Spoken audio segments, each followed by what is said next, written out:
I'm Gillian Fearnyough. I'm the Director of the Architecture Centre in Bristol. This afternoon I've been part of a group discussing art and culture in public spaces, and here are some of the things we came up with, which are issues around that whole arena and maybe causing blockages to success. The first thing we talked about was about communication and education. So really, does everybody involved in the process know what makes a really good public space? And what can we do if they don't know this? How can we communicate this better to the public, to commissioners, to practitioners, and so on?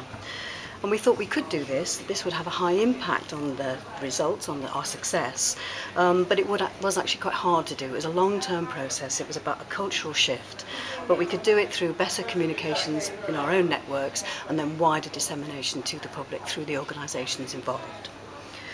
The second thing we talked about was how we could actually demonstrate the real benefits, both economic and social, of a really good cultural life and of great public art in public spaces.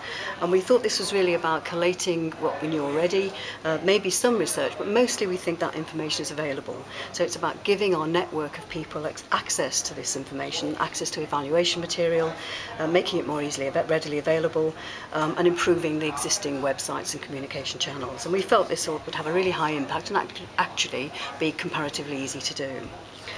The third thing we looked at was language. It's something that we struggle with the built environment generally, but we felt that we needed some common terms in order to understand each other better, and that's both within the group of practitioners as well as with the wider public. And so we need some common terms for not just the individual things we're talking about, like the public realm, but for the wider cultural issues. And we thought we could do that by actually demonstrating and sharing the case studies and examples of really good things that are happening already.